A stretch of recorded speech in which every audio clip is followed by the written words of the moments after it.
हरिओम। गलत को गलत जानते हुए भी अगर मन गलत की तरफ जाता है तो this is called Duryodhan tendency. ये दुर्योधन की प्रवृत्ति है कि जान भी रहे गलत है और गलत कर रहे हैं। और अर्जुन की प्रवृत्ति क्या है? अर्जुन की टेंडेंसी क्या है? अर्जुन को पता ही नहीं कि गलत क्या है और सही क्या है।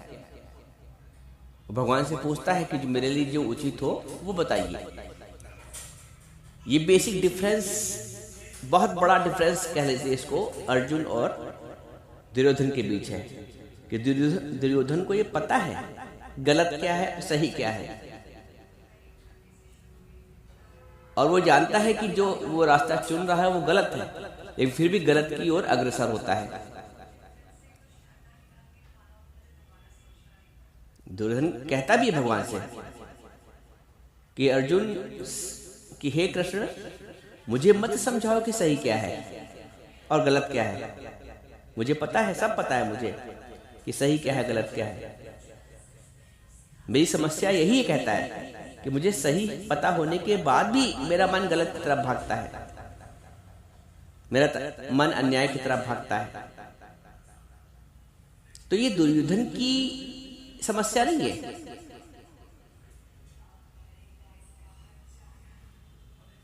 ये व्याख्या दुर्योधन के लिए ही नहीं है, ये मनुष्य समुदाय की व्याख्या है। यही परिभाषा है कि मनुष्य जानता है कि गलत क्या है, झूठ क्या है, अन्याय क्या है, फिर भी मन उधर ही भागता है मनुष्य का। तो अगर तुम्हारा मन उस ओर भागता है, अन्याय की ओर, गलत की ओर,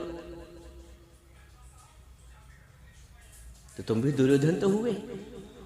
कोई 10% है, कोई 20% है, कोई 50% है, और कोई तो दुर्योधन का अवतार से बोलो पुनर्जन्म हो सकता है और पूर्णतः ही गलत है, जान रहा है कि मैं गलत हूं।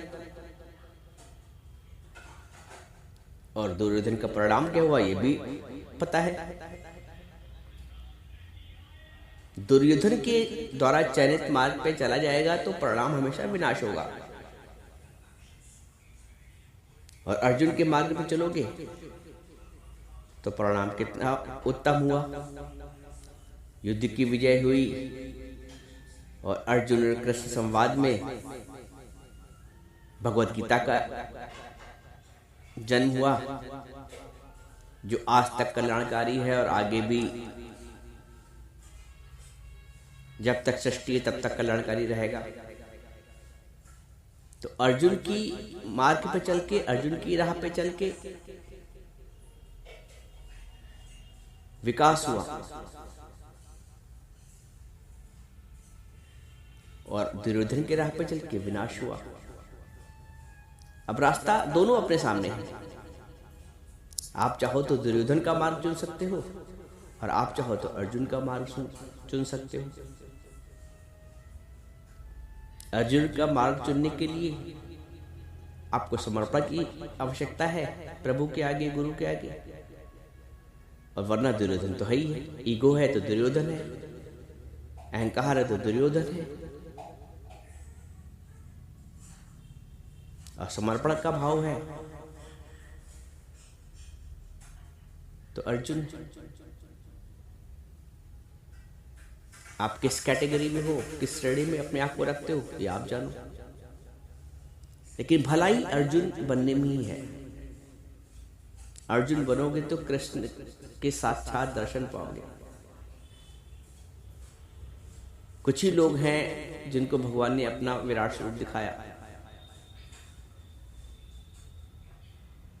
अर्जुन उनमें से एक है।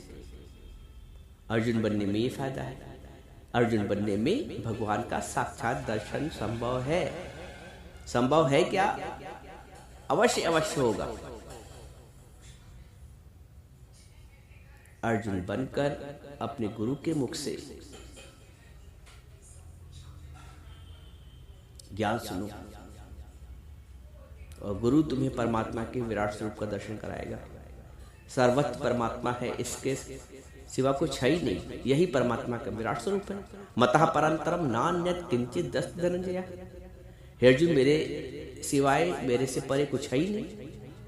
जब ऐसी दृष्टि गुरु हमको दे देता है ये परमात्मा का विराट स्वरूप है कि जो गलत चल रहा है उसमें भी भगवान है, जो अच्छा चल रहा है उसमें भी भगवान है, जो हमारे दोष देख रहा है उसमें भी भगवान है, जो हमारी प्रशंसा कर रहा है उसमें भी भगवान है। मूल तत्व से जब तुम्हारी दृष्टि परिचित हो जाती है तो तुम्हारे अंदर से द्वेष का भाव समाप्त हो जाता है।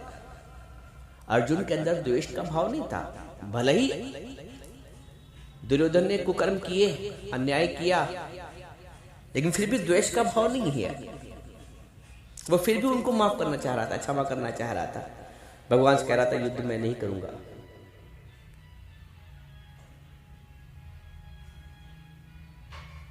अभी अर्जुन बनने में भलाई है।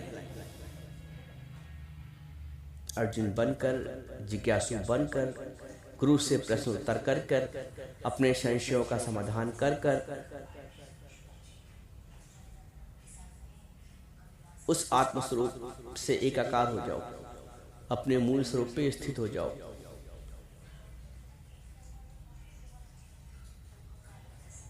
मन को आत्मा की राह दिखाओ। मन तुम्हारा संसार की तरफ भाग रहा है, मन को आत्म राह दिखा दो, वरना मन नहीं माने। हम गलत ट्रैक पर जीवन भर चलते रहते हैं, किसी ने सही ट्रैक दिखाया ही नहीं। गलत ट्रैक पे चलते हुए हम चाहते हैं हमें मंजिल मिल जाए, तो मंजिल तो मिलती ही नहीं अंत तक, हाथ खाली।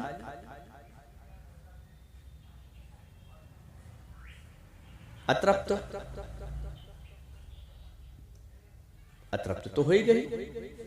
जब मरुस्थल के रेत को हम जल समझ रहे हैं, उधर भाग रहे हैं, तो जितना भी भाग जाए, जितने भी किलोमीटर दौड़ लगा ले, जब जल है ही नहीं, भ्रम है जल का, वहां जल है ही नहीं, तो प्यास कैसे बुझेगी?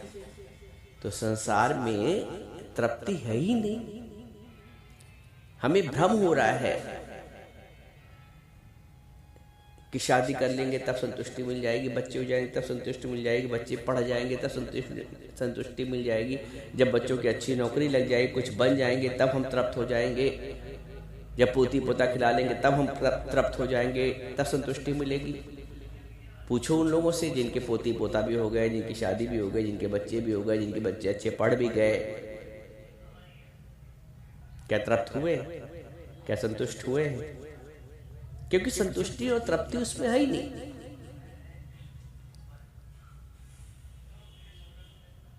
किस ओर तेरी मंजिल, किस ओर जा रहा है?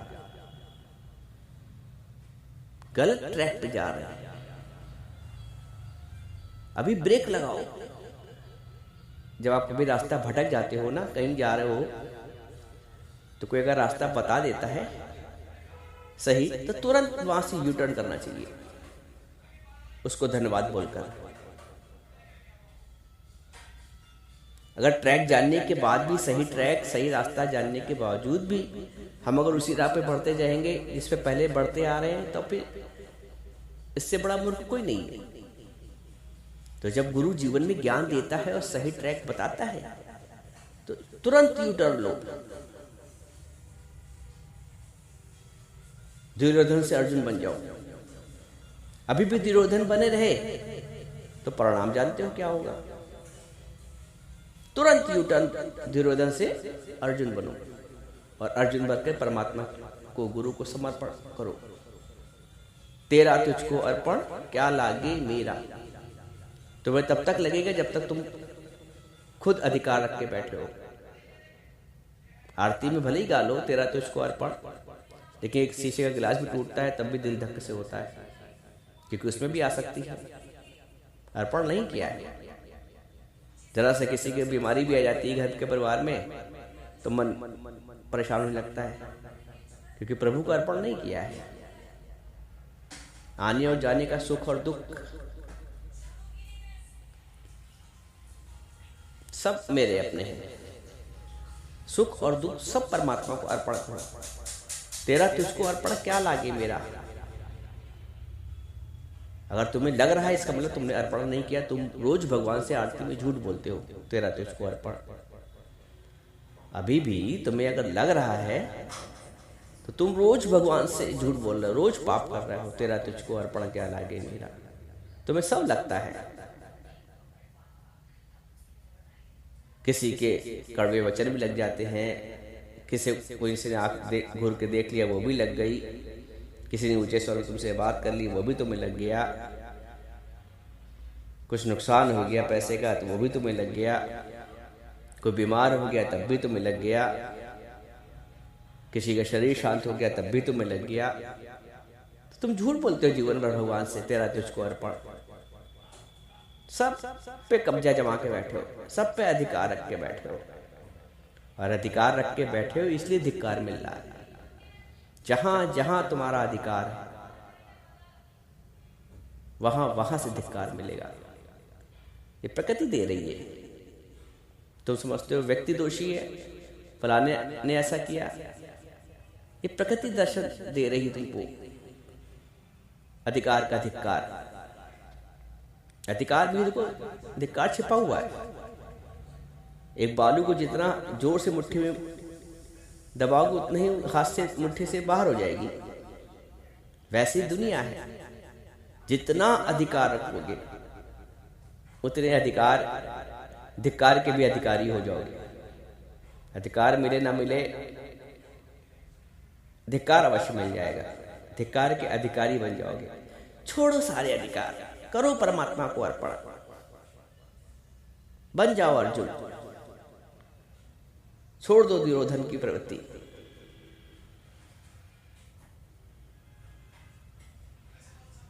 अर्जुन बन जाओगे, परमात्मा का दीदार होगा, प्रभु का दीदार होगा, कृष्ण का दीदार होगा, विराट स्वरूप के दर्शन होंगे।